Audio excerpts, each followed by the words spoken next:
What's up, everybody? I hope you're doing well. So a number of weeks back, I put a poll out on my Instagram stories inviting you to share your burning questions related to accounting and taxes in private practice. And boy, did you all show up. You had so many question submissions that we're gonna make a series of videos answering your questions about accounting and taxes. Now, with that said, I am no tax expert, not even a little bit, but for this series, I had the wonderful privilege of sitting down with a bona fide, legit accounting and tax expert. Yes, I got to sit down with Andrew Riesen of Heard Bookkeeping and Tax, which specializes in doing all things bookkeeping, accounting, and tax related for therapists. Now, that interview with Andrew was so chock full of helpful information that I decided to split it into a series of videos all about accounting and tax in private practice.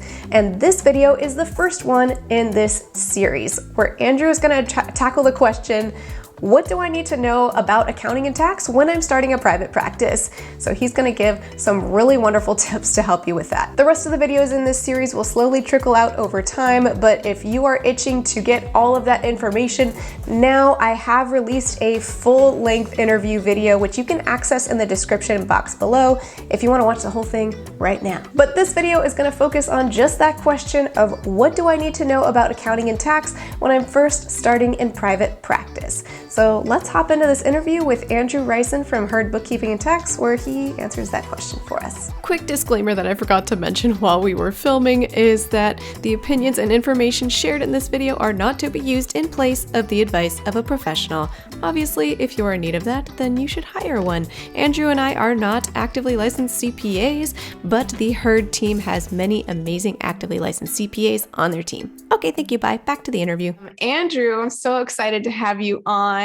This feels like it's been a long time coming because we've been in communication. I was trying to remember back. It's been more than a year for sure, but it's probably like a year and a half that we've been talking about Heard and all the awesome things that you have to offer. So it's really wonderful that I finally get to have you on and answer basically all of the tax questions and accounting questions that everyone asks all the time. So this is like a moment. Thank you so much for having us and during the busy tax season. I am particularly, and the team at Heard is very grateful for the opportunity to jump in and come talk about all things taxes. I think particularly for folks who are early on in private practice, this is a really overwhelming and scary time. And we've seen it with a lot of the clients that we're working with. And so just really grateful for the opportunity to come in and talk through and hopefully bring light and some education around some of these topics as well. So thanks so much. Before we hop into it, do you want to say anything about yourself? I mean, any fun facts? I mean, you're the expert, obviously, but what else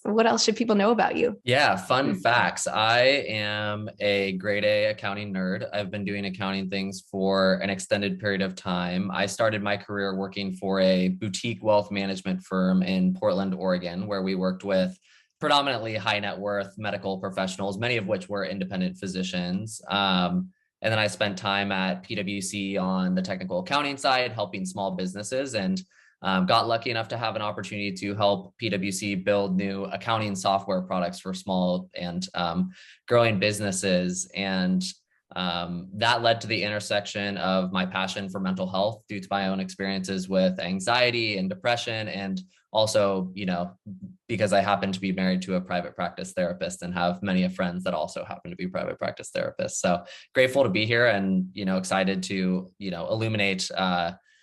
illuminate some of these scary topics as it relates to private practice accounting with some of the skills that I have. Yeah, scary topics for sure. At least that's how it feels to us non-tax accounting people. But that's really wonderful. And I'm so grateful that you've allowed your own journey to shape you helping therapists too. So that's really wonderful. Well, should we hop straight into the questions? Because when I propose the question, like, what are your tax and accounting questions? I mean, people are just asking, like, where do I even start? Like, I don't even know what questions to ask. I mean, for example, one question is, what do you need in place before launching a private practice? Try to tackle that big one if you can. Ooh, there are a number of different things to think about before starting a private practice.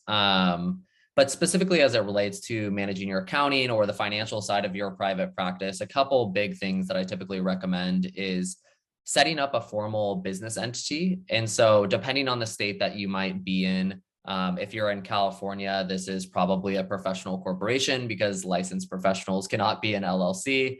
Or more specifically, maybe taking a step back and acknowledging if you are looking to set up a new business entity, probably discussing that with a lawyer prior to getting that set up. And then once you have that new business entity set up, I would recommend thinking about getting an EIN. You're going to get an EIN for that specific business entity. And then once you have that EIN, the big piece would be being able to separate church and state, or in this case, separate your business and personal bank accounts.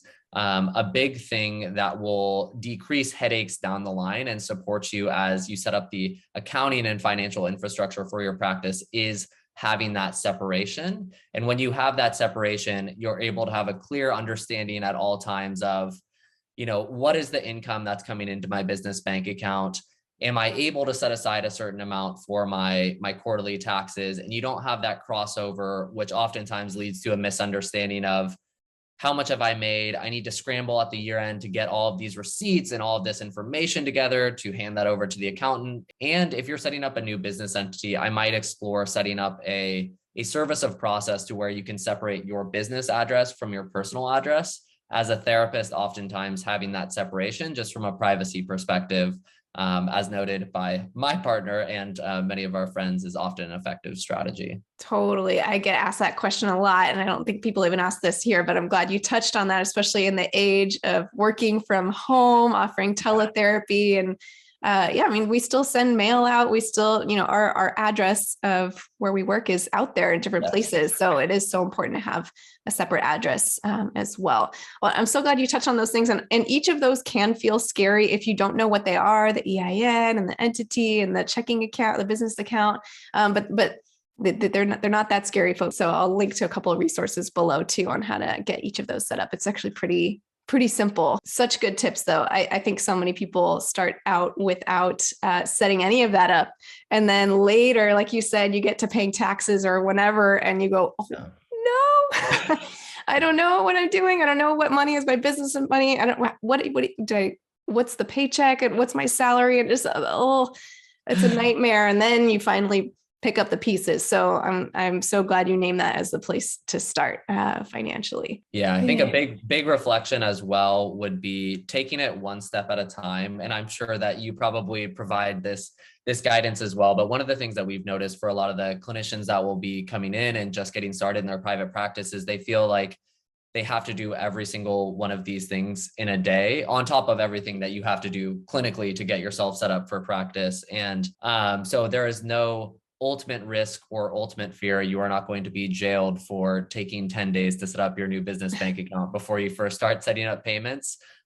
These are all just great practices to put in place ahead of time and in the cadence that you're able to make that transition. Yeah, I think that's such an important tip. Some of that is that people don't realize how many steps there are. And so then we think, it's just going to be a few days. And then you get into it and it's, it feels like a lot, but yeah, just one step at a time. I like that tip. I wondered if you could say a little bit about Heard and what you do and what you offer for therapists. Heard is an all-in-one accounting solution that combines software and real people to handle things like entity formation, payroll, bookkeeping, accounting, and income tax services. So if anyone's wanting help and support from a professional, Heard can cover basically all of the different kinds of categories that we've just talked about.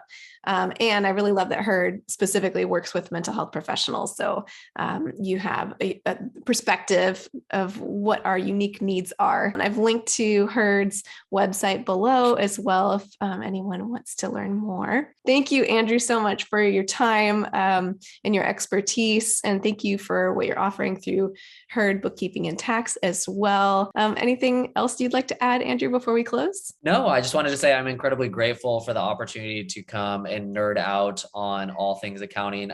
Regardless of whether you DIY or work with an accounting professional, I would encourage you as a business owner to educate yourself on these different financial topics and areas of your practice so you can make informed decisions, whether you are tackling them by yourself or as a business owner.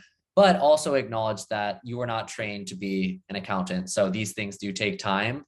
But it is an awesome opportunity to educate yourself more as a small business owner. Absolutely. Well, thank you so much, Andrew. We really appreciate your time and all of your wisdom as well. And I'm just so grateful. Well, thank you so much, Andrew, for offering your time and your expertise.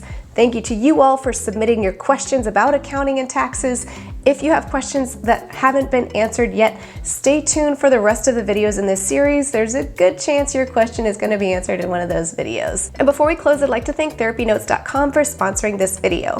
Andrew just went over how important it is to keep our business and personal life separate when it comes to managing our finances, and that is true for all aspects of our practice, including how we manage our practice. TherapyNotes offers a HIPAA-secure platform where you can schedule, do notes, do billing, and you have a HIPAA-secure telehealth platform within it as well. If you'd like to check out TherapyNotes, you can get 2 months to try it for free with no commitment just by clicking the link in the description of this video. Well, I hope you found this video helpful. I've linked to all the things we talked about in today's video in the description box, and if you can't wait for the rest of the videos in this series to roll out, then you can see the full unfiltered interview linked below as well. And until next time, from one therapist to another, I wish you well.